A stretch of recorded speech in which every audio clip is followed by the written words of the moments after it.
Hello everybody and welcome to part number 4. This is Haven Ditko. We're going to be doing something a little more difficult today. We're actually going to be taking this middle window. We are going to be duplicating it and putting it over here on the side.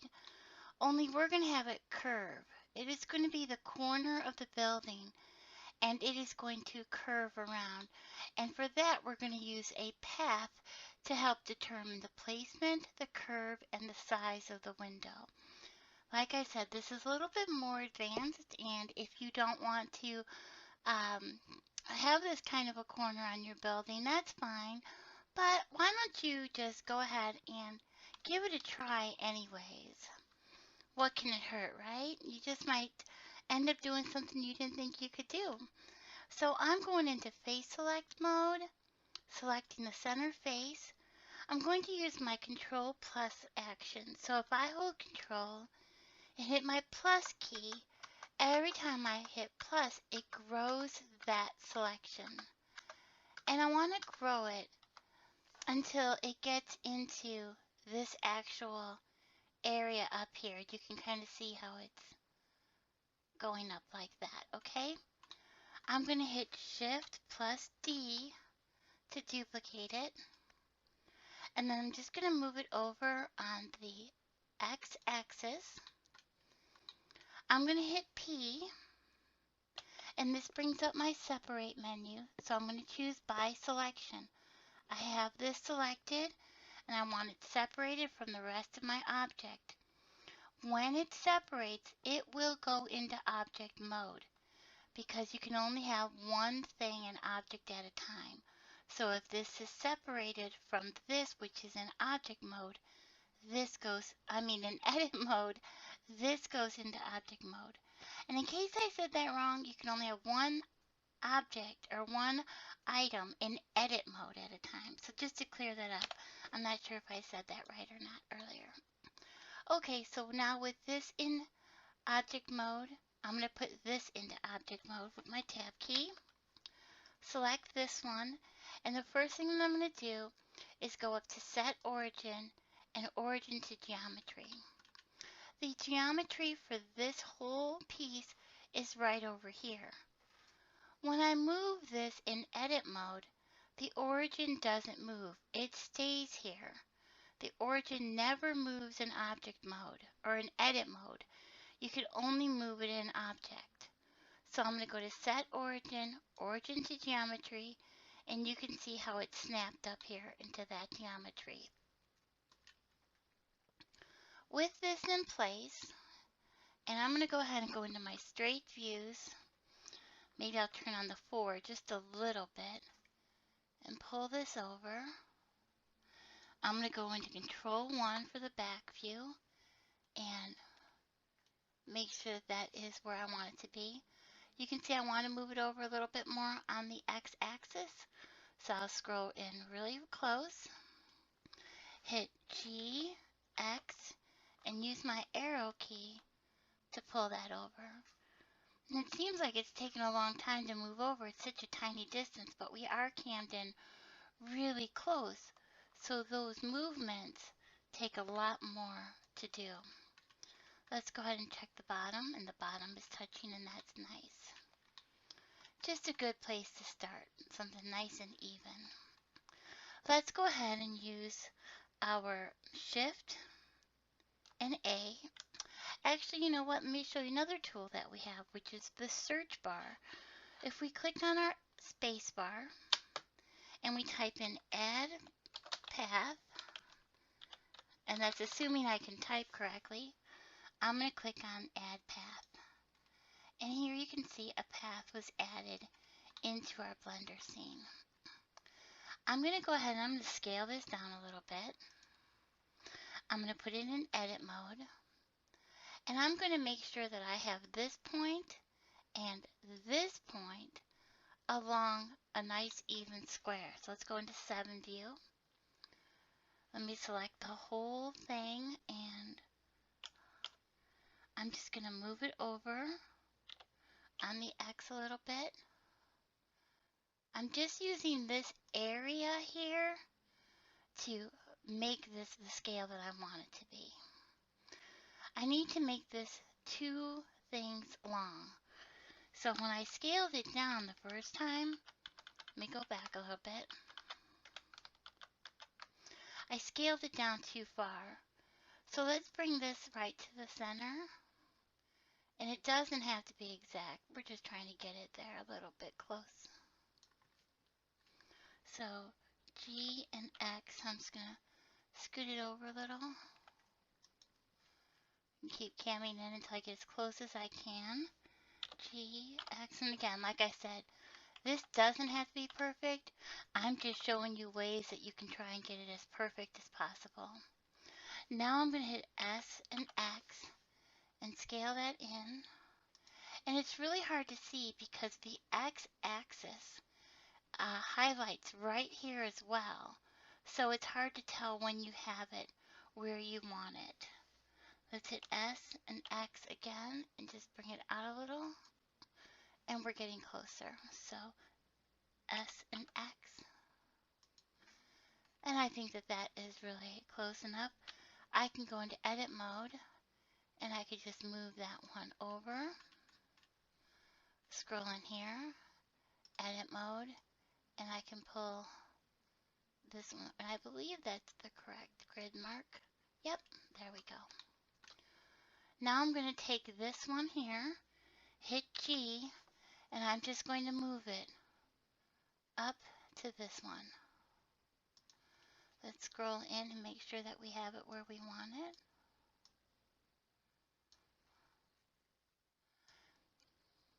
You always think that you have it where you want it, but when you scroll in, you see how you really are just off a little bit. I'm going to take this vertex and move it so it's straight right there. This here you see has got a little bit of a space between these normals, these spline normals. Here we also have them a little bit of a distance, and here they're all really close together, right?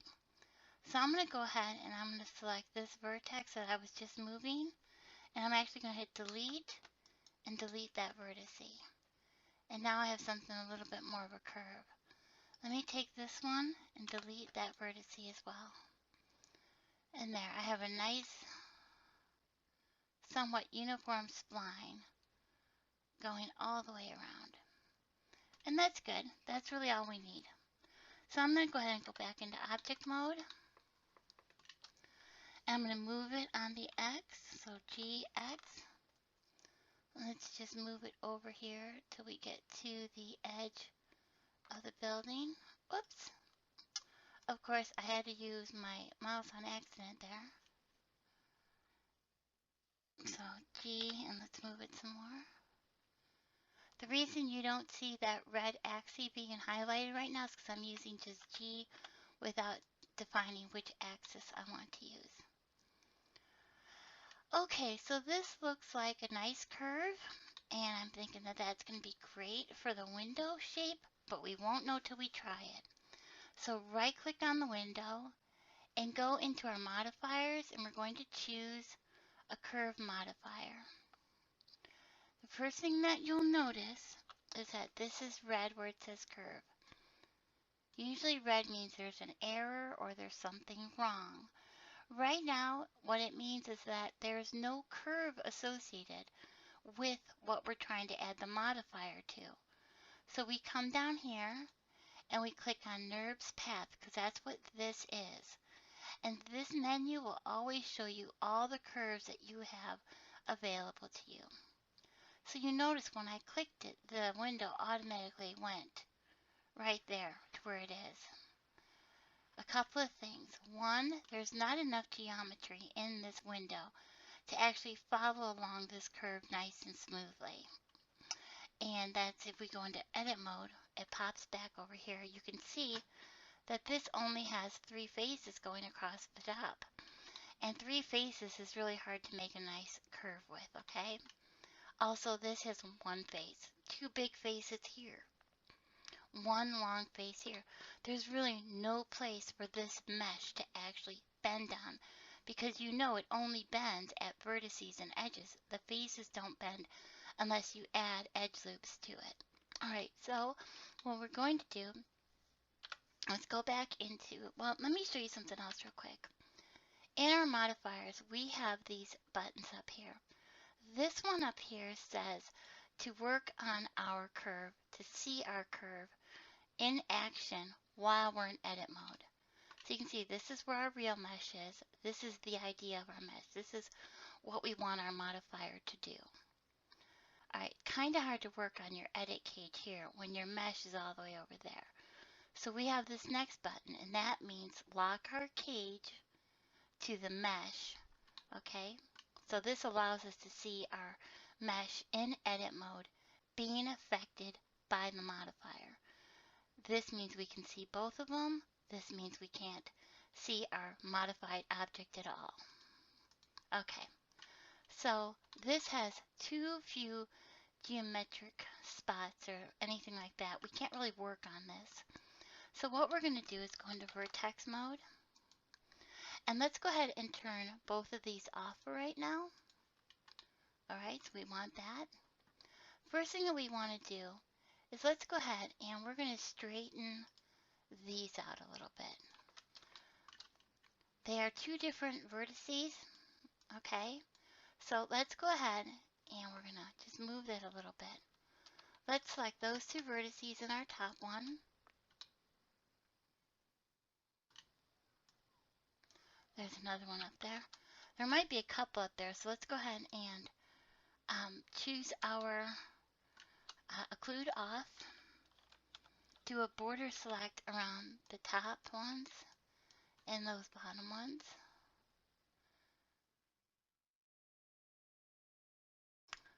Let me move this one a little bit as well. Okay, so let's just go ahead and select all these vertices. We're going to hold our shift and deselect one of those and reselect it so we have an active element. Scale X 0 enter. And now we have a straight edge to our door. We also have some doubles here. So let me take this one. I'm going to move it down a little bit to that one. Let's do Alt M at center. Let's do these two Alt M at center. You can see it really hasn't done anything to ruin our mesh here at all. Alright, let's go ahead and up here, remember we have more than one. So B for border around these. Alt M at center. There we go. Why don't we go ahead and do that with these ones first. So B, Alt M, deselect everything. Let's just go down the line. Since there's only 4 of them,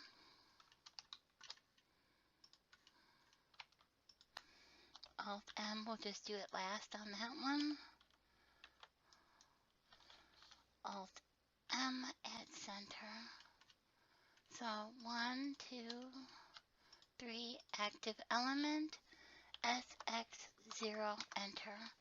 Now we have a nice square door or window to work with. We don't have our little edges poking out there.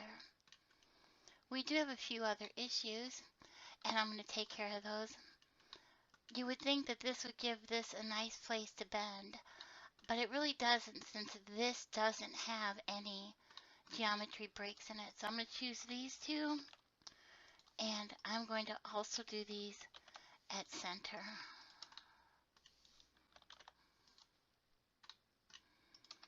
You could always create a brand new window from scratch, you know, that fits in this area. But it's kind of nice if we see the way some of these other tools that we have, the way they work, and at times that they come in handy. You know, you can tell somebody, oh yeah, we have this tool and we have that tool.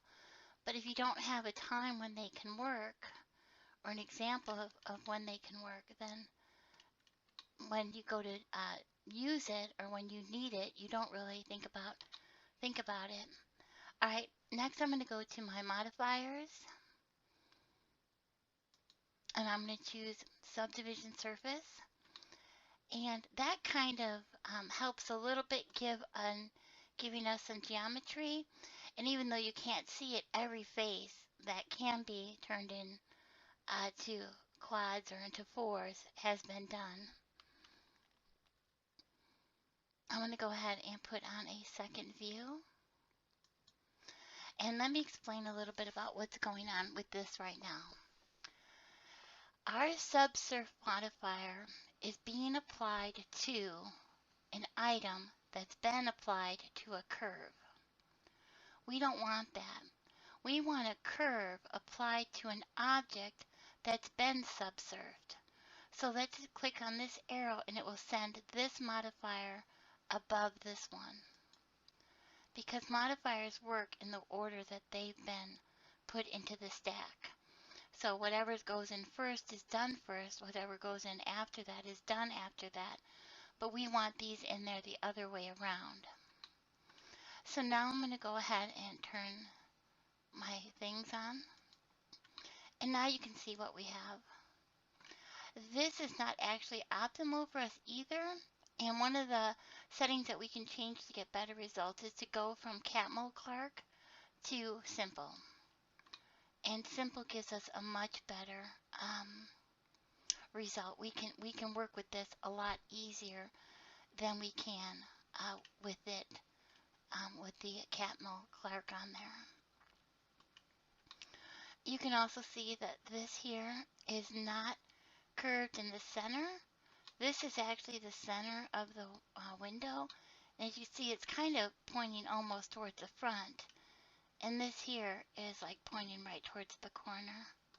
So what we can do is select all, go into object mode.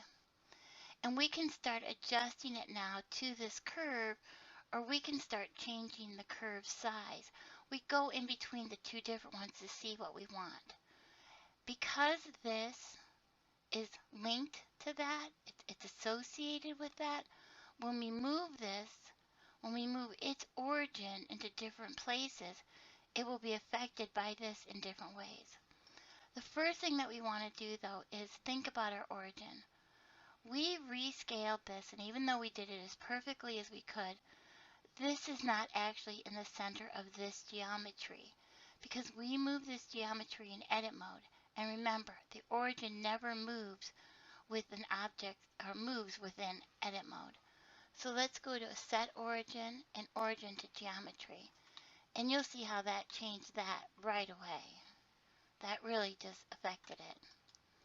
Let's go ahead and take this one and we're going to change this. I'll make sure that this one is set to geometry as well. There we go. So now let's go ahead and we're going to take this arrow, the red arrow. We're just going to start to pull it over a little bit. And you can see how we're getting a different effect on the window. This side, excuse me, this side seems to be pulling more. So what I'm going to attempt to do is to scale this down, first in object mode and then in edit mode, and let's see what happens. So I want to scale it on the y-axis because that's what seems to be having an issue here. So S, Y, and that's not helping a whole lot. Okay, so let's right click to stop that. Let's go into edit mode and select this one.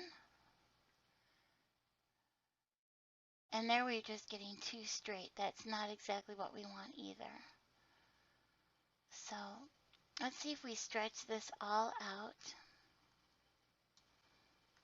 Select both of these. Let's stretch these out. Maybe we just need a bigger curve for it to go around for a minute. See what we've got going on.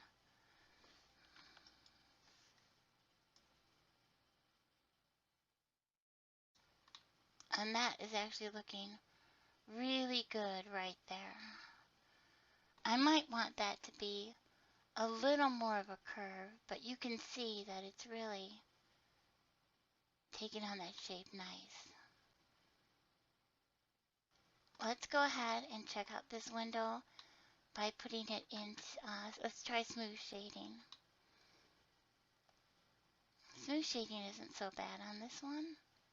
Let's try one other thing. Select all of it, and let's recalculate the normals. It doesn't always help, but every once in a while, recalculating the normals can help around these points over here on the sides. Let's take our view down one, and that might even be a little bit better than it was. With more cuts in it, the lesser amount of cuts might be what we need. Let's look at it from top view again. We still have a nice curve here. And let's pull it back on the Y for a second. And we can see that that's not lined up perfectly.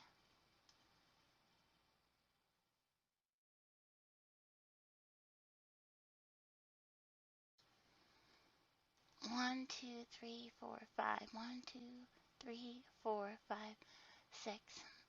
So we don't really have a great perfect curve here.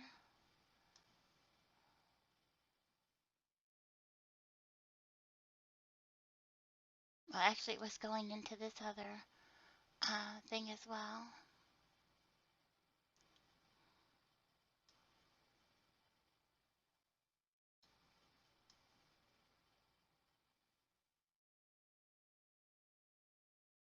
I think that might be pretty darn good.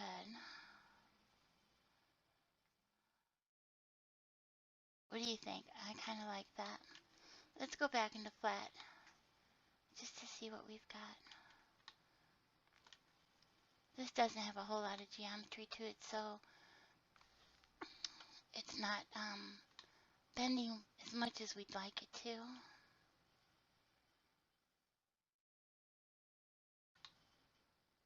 And we are still a little bit sideways there. Do you see that? Like these are all off a little bit.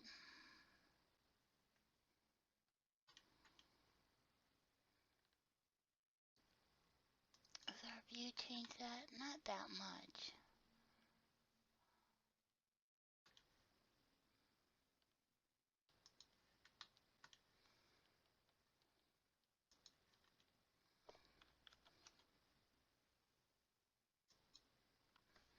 No, that one did not do good.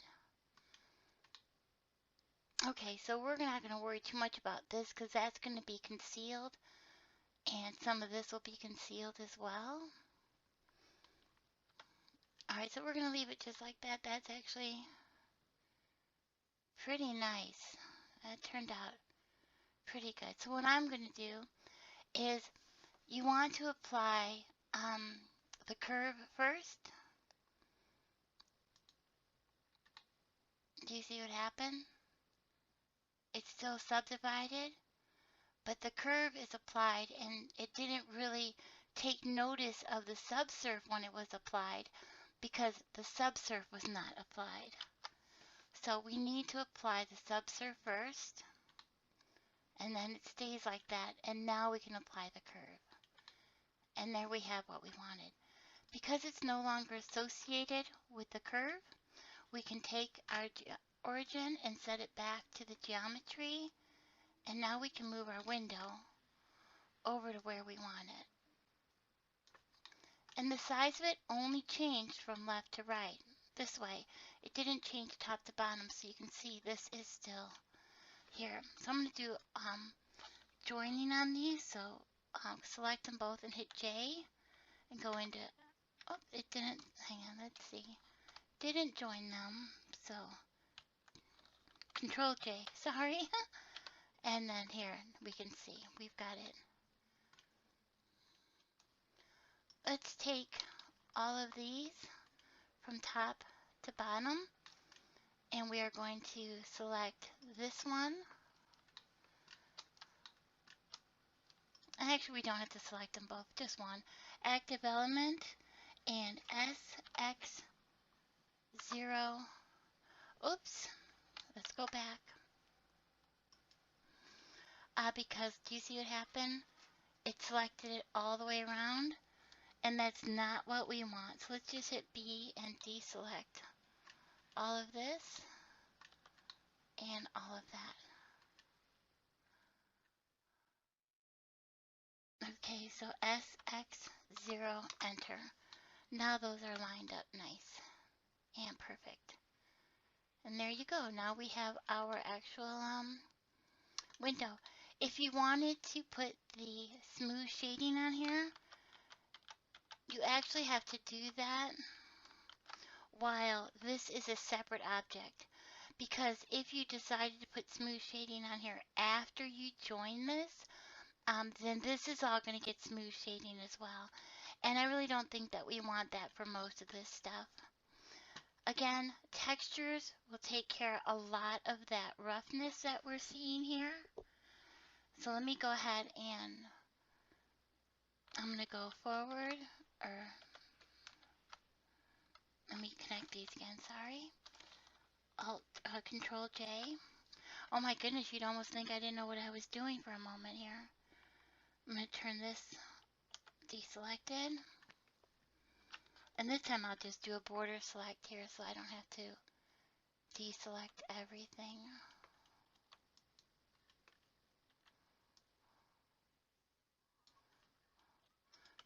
And I'm going to select that one last for our active element. So SX0, enter. There we go.